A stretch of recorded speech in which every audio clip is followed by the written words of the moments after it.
పెళ్ళైనా పండగైనా వేడుక ఏదైనా పట్టు చీరల ప్రత్యేక వేదిక వారాహి సిల్క్స్.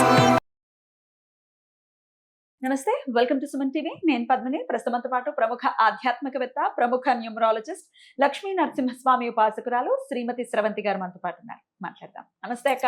నమస్తే పద్మిని. ఇక జ్యేష్ఠ అమావాస్య వచ్చేస్తోంది, మంగళవారంతో కూడి వస్తోంది. దీనికి ఏమైనా సిగ్నిఫికెన్స్ ఉంటుందా? మరి ఈ మంగళవారం అమావాస్యని ఎలా వినియోగించుకోవాలి ఒకసారి మీ ద్వారా అక్క. తప్పకుండా చెప్తాను పద్మిని. భౌమ అమావాస్య అని అంటారు అనమాట. అంటే మంగళవారము అంటే భూమిపుత్రుడు భౌముడు అంటారు కుజుడిని. కాబట్టి అప్పుడు గనక మనకి అమావాస్య వస్తే గనక ఎట్లా అయితే సోమవారం అమావాస్య వస్తే సిగ్నిఫికెన్స్ ఉందో, ఆదివారం వస్తే సిగ్నిఫికెన్స్ ఉందో, అట్లానే మంగళవారం నాడు వస్తే కూడా సిగ్నిఫికెన్స్.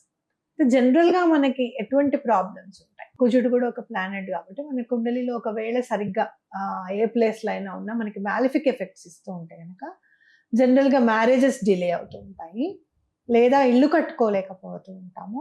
అదే కాదు ఇంకా అంటే కనుక ఒంట్లో ప్రాబ్లమ్స్ ఉంటాయి, బ్లడ్ రిలేటెడ్ సంబంధించిన అనారోగ్యం అనేది ఉంటూ ఉంటుంది. అప్పులు అవుతాయి బాగా.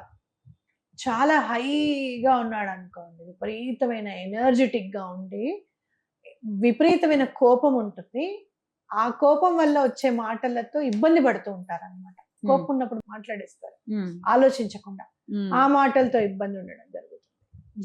జనరల్ గా ADHD ప్రాబ్లం ఉంటుంది, హైపర్ యాక్టివ్ ఉన్నారు పిల్లలు అంటే గనక కుజుడు వల్ల కూడా ఇబ్బంది కలగచ్చు. అట్లనే ఆటిజం ఉంది అని అంటే కూడా కుజుడు వల్ల ప్రాబ్లమ్స్ ఉన్నాయి అని చెప్తారు.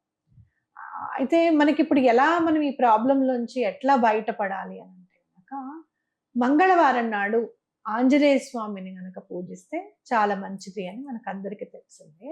అలానే అమావాస్య నాడు ఆంజనేయ స్వామిని పూజిస్తే కూడా చాలా మంచిది. రెండు కలిసి వస్తున్నాయి. అందులో జ్యేష్ఠ అమావాస్య, బడా మంగళవారం అని చెప్పి మనం చాలా చాలా చేసుకొని ఉన్నాము.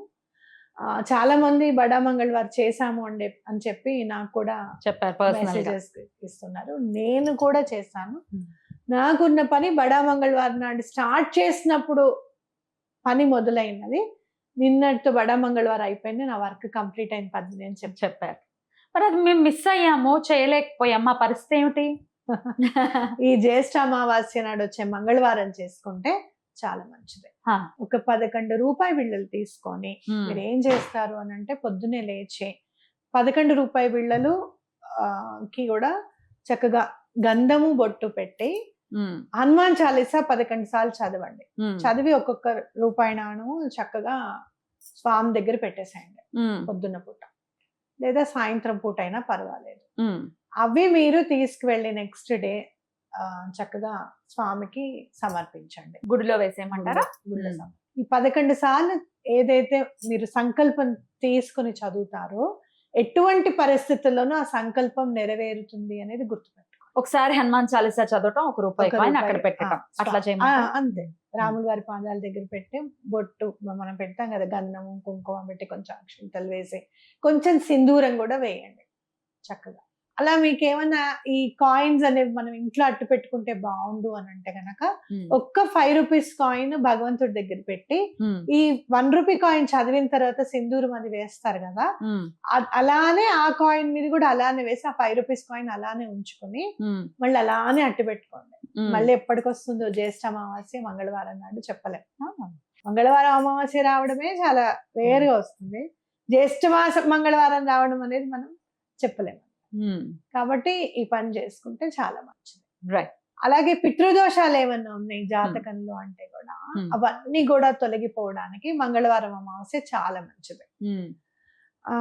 మీరు ఏం చేస్తారంటే వాటర్ డొనేట్ చేయడం అనేది చాలా ఇంపార్టెంట్. పితృదోషాలకి వాటర్ డొనేట్ చేయడం అంటే చాలా ఇష్టం. గొడుగులు డొనేట్ చేయడము, చెప్పులు దానం చేయడం అనేది చాలా మంచిది.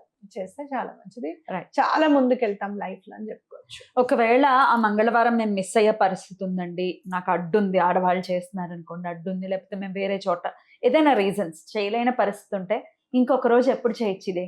ఆ రోజు ఒక 500 రూపాయలు 100 రూపాయలు పక్కకు పెట్టుకుని ఆ డబ్బులు మీరు ఎప్పుడన్నా నెక్స్ట్ ఎప్పుడు కావాలనుకుంటే నెక్స్ట్ మంగళవారం నాడు చేసుకోండి, తప్పకుండా అవుతుంది.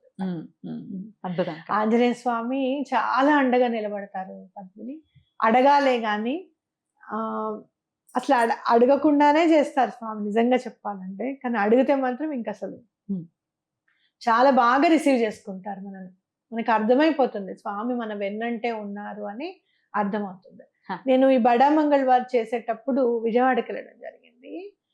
అక్కడ దాసాంజనేయ స్వామి టెంపుల్ ఉంది మాచవరంలో. అక్కడికి వెళ్ళినప్పుడు బడా మంగళవారం మానకూడదని చెప్పి నేను స్వామివారికి సింధూరం ఇచ్చాను. ఇచ్చినప్పుడు నేను చుట్టూరా ప్రదక్షిణం చేస్తుంటే నాకు ఆంజనేయ స్వామి గొంతే వినపడుతోంది. రామ్ రామ్ రామ్ అని అనుకుంటూ చాలా గంభీరంగా ఉంది గొంతు, మాట్లాడుతున్నట్టుగా అనిపిస్తుంది. ఎవరిదా ఈ గొంతు? ఏదైనా టైప్ రికార్డ్ ఏమైనా పెట్టారా ఏంటా అని అనుకుంటున్నాను. కానీ అక్కడున్న బ్రాహ్మణులు ఎవరైతే స్వామికి పూజ చేస్తున్నారో ఆయన గొంతు అట్లా ఉంది. సేమ్ రామ్ అని వస్తుంది చూసామా, అలానే ఉంది ఆయన గొంతు. నాకు అనిపించింది ఆయన చేస్తూ చేస్తూ చేస్తూ ఈయన కూడా ఆంజనేయ స్వామి. నేను విన్నాను ఈ మాట, ఆంజనేయ ఉపాసకులు అలా చేస్తూ చేస్తుంటే అలా మారిపోతారట, ఆంజనేయుడుగానే మారిపోతారని విన్నా నేను కూడా. గొంతు అట్లా ఉంది. ఆయనకి నేను రిక్వెస్ట్ చేశాను, ఏమండి కాస్త నాకు మీరు చిన్న హెల్ప్ చేస్తారా అంటే, చెప్పమ్మా అన్నారు. నాకు ఆయన చేతి మీద ఉన్న సింధూరం కావాలండి, కుడి భుజాన్ని తీసుకోమన్నారు. అలానే అలా చేతి వరకు ఇట్లా తీసి ఇచ్చారు. ఎంత మంచిగా అనిపించింది నాకు. మనం ఏం పరిచయస్తులం కాదు, ఏం కాదు, కొంచెం చిన్న సహాయం చేయాలండి మీరంటే, చెప్పమ్మా అని చేశారనమాట.